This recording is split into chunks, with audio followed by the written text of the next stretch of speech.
দেখুন, মমতা বন্দ্যোপাধ্যায় এবং তার সরকার বরাবরই সংবিধান এবং কোর্ট আদালত এগুলোকে কিভাবে অমান্য করে এই ধরনের অরাজকতা সৃষ্টি করা যায় তার চেষ্টা করছে। এটা গ্যালারি শো হচ্ছে, আর কিছুই না।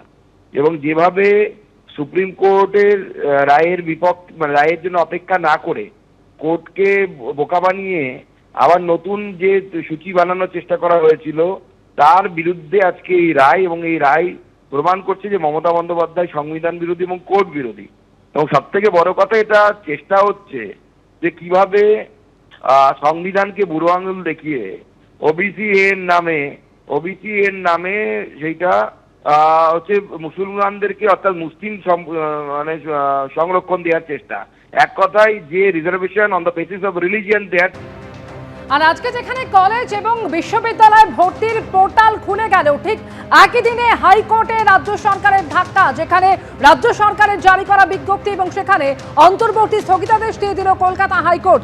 সরাসরি কথা বলবো আর এক প্রতিনিধি কৃষ্ণেন্দু অধিকারী এই মুহূর্তে রয়েছেন। কৃষ্ণেন্দু, আজ থেকেই ভর্তির ক্ষেত্রে এই পোর্টাল খুলে গেল, কলেজ বিশ্ববিদ্যালয়ের স্নাতক স্তরে ভর্তির পোর্টাল খুলে দেওয়া হলো। আর ঠিক একই দিনে কলকাতা হাইকোর্টে এই ওবিসি মামলায় ধাক্কা খেল রাজ্য সরকার, যেখানে রাজ্য সরকারের জারি করা বিজ্ঞপ্তি আর সেখানে অন্তর্বর্তী স্থগিতাদেশ দিয়ে দেওয়া হলো, যার ফলে ভর্তির ক্ষেত্রে নতুন করে কি তাহলে অনিশ্চয়তা তৈরি হলো কৃষ্ণেন্দু? অবশ্যই একটা অনিশ্চয়তা তৈরি হলো, এবং লক্ষ লক্ষ ছাত্রছাত্রী যারা ভর্তি হতে চান এবং যারা উচ্চ মাধ্যমিক পাশ করেছেন 40 দিন আগে, এতদিন অপেক্ষা করছিলেন কবে ভর্তি হবেন, তারা কবে কোন কলেজে ভর্তি হবেন। অনেকে বলছিলেন যে এখানে ভর্তি না হলে, এত দেরি হলে অন্য রাজ্যে চলে যাবেন। এবং আজকে শিক্ষামন্ত্রী তো স্বীকারই করেছেন যে এই যে ওবিসি জটের জন্য, তারপর সেই জটটা কাটার পর তারা ভর্তি প্রক্রিয়া শুরু করেছেন, এবং আজকেই পোর্টাল খুলেছে। দুপুর 2টোয় পোর্টাল উদ্বোধন হয়েছে, আগামীকাল সকাল 10টা থেকে তাতে আবেদন করা যাবে। এবং সেখানে লক্ষ লক্ষ ছাত্রছাত্রীরা যেখানে আবেদন করবেন, 40 দিন পর তারা রেজাল্টের 40 দিন পর সুযোগ পাচ্ছেন, সেখানে হাইকোর্টের এই নির্দেশের ফলে একটা অনিশ্চয়তা তৈরি হলো। এমনিতেই তুমি জানো যে রাজ্য সরকারের সিদ্ধান্তহীনতার জন্য কি বিজ্ঞপ্তি হবে, কি ব্যাপারে সিদ্ধান্ত নেওয়া হবে, এই বিষয়টা প্রকাশ্যে না আসার ফলে এতদিন দেরি হয়েছে ভর্তির ক্ষেত্রে।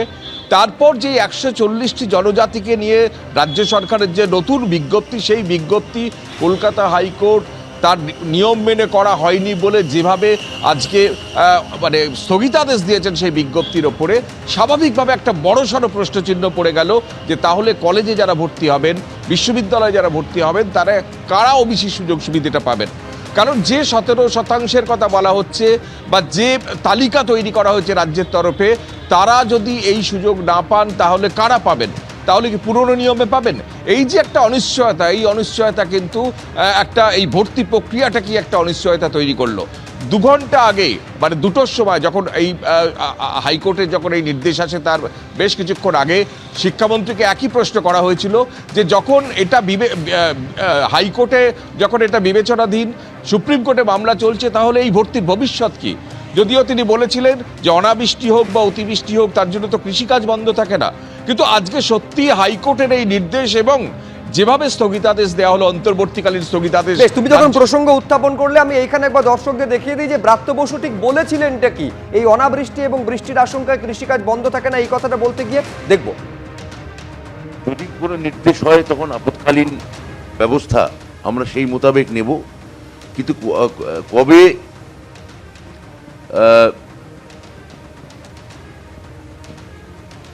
অনাবৃষ্টি হতে পারে বা বৃষ্টি হতে পারে তাই বলে মানে বপন বা কৃষিকার্য বন্ধ থাকবে, এ তো কোনো যুক্তি হতে পারে না। আমাদের কাজ আমরা এগিয়ে নিয়ে যাব, তারপর সেই অনুযায়ী নির্দেশ এলে তখন দেখা যাবে।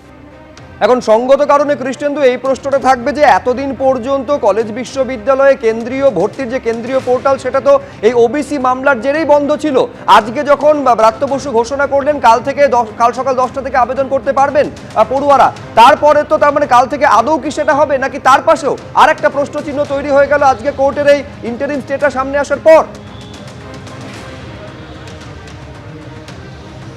দেখো, কোর্টের এই অন্তর্বর্তীকালীন নির্দেশ আসার পর আমরা শিক্ষামন্ত্রীর সঙ্গে কথা বলেছিলাম, কিন্তু যেটা জানা যাচ্ছে যে যেভাবে পোর্টাল চলছে আগামীকাল সকাল থেকে আবেদন করার ক্ষেত্রে, সেটা কিন্তু অব্যাহত থাকবে। অর্থাৎ রাজ্য সরকার এই পোর্টাল আবেদন প্রক্রিয়া সমস্ত অব্যাহত রাখবেন। কিন্তু সমস্যা হবে যে তুমি জানো যে কাল থেকে যে আবেদন করা যাবে, এবং সেটা 6ই জুলাই পর্যন্ত সেই আবেদন করা যাবে, মানে জুলাই মাসের পর্যন্ত সে আবেদন করা যাবে 18ই জুন থেকে, এবং 6ই জুলাই থেকে ভর্তি প্রক্রিয়া শুরু হবে।